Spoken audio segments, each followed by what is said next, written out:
Hello दोस्तों, नमस्कार। स्वागत है आपका एडवांस एग्रीकल्चर यूट्यूब चैनल पर। दोस्तों, आज की इस वीडियो के माध्यम से हम बात करने वाले हैं मूंग की फसल पर मोज़ेक वायरस। जो मोज़ेक वायरस आता है ना, पीला mosaic virus, leaf curl, yellow leaf curl virus. तो जो येलो मोज़ेक वायरस हैं, काफ़ी किसान भाई तो मूंग, उड़द, सोयाबीन जैसी फसलों की खेती करना भी बंद करते जा रहे हैं। तो रेजिस्टेंस वैरायटी तो आपको लगाना ही है और फसल चक्र बीच बीच में अपनाते रहें, यानी कंटिन्यू एक ही फसल की बुआई ना करें, पहली बात।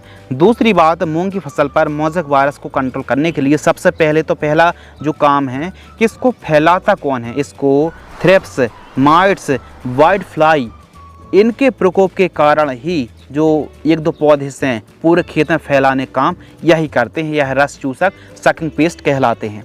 तो मूंग की फसल में सबसे पहले तो जितने भी आपके खेत में पीले पत्ते वाले या फिर जो आप फोटो पर देख रहे हैं इस प्रकार के पौधे दिख रहे हैं मोज़ेक वायरस ग्रसित, इनको सबसे पहले तो खेत से बाहर करना है, यानी कहीं दूर ले जा करके गड़ा दीजिए, एकदम खेत से 1 फीट नीचे।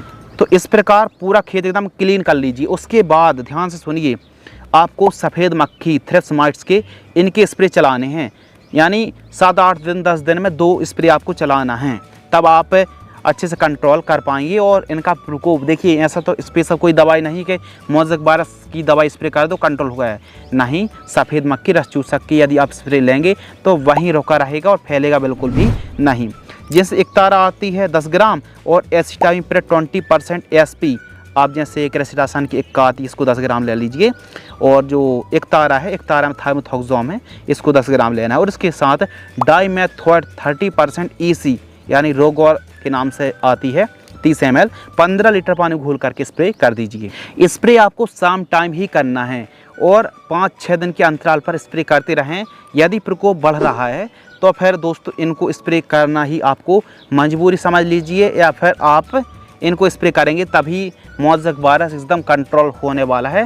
तो सफ़ेद मक्खी, वाइट फ्लाई, माइट्स, थ्रिप के ही स्प्रे आपको शेड्यूल चलाने चाहिए। मूंग की फसल पर शाम टाइम स्प्रे करने से ही आपको रिजल्ट मिलेगा, वरना सभी प्रकार की दवाई भी स्प्रे करेंगे ना बिना सिंचित खेत पर तो फिर रिजल्ट मिलने वाला नहीं है। नमी होना जड़ों के पास बहुत ज़्यादा ज़रूरी है। तो मूंग की फसल पर मोज़ेक वायरस को समय में और प्रिवेंटिव में ही आपको स्प्रे शेड्यूल चलाते रहना चाहिए।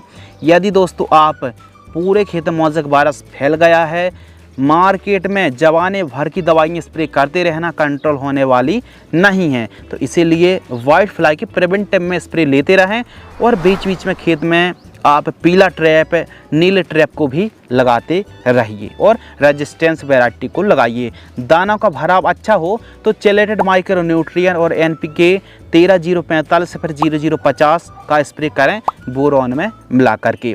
यदि आप मूंग की खेती कर रहे हैं तो हमने पहले भी वीडियो अपलोड करी थी ताकि आपको फ़ायदा हो सके और समय में आप बुआई कर सकें। लेकिन जो किसान भाई लेट खेती कर रहे हैं या फिर थोड़ा सा उनकी मूंग लेट है तो उनके लिए यह वीडियो आने वाली जो सीरीज चलेगी, और जो भी कौन सी वैरायटी कितना उत्पादन रहा, कितना उत्पादन निकाल पाए किसान, इन सभी की जानकारी आपको the advance agriculture YouTube channel पर समय समय पर मिलती रहेगी। यदि आपको यह वीडियो पसंद आती है तो वीडियो को लाइक करें। धन्यवाद।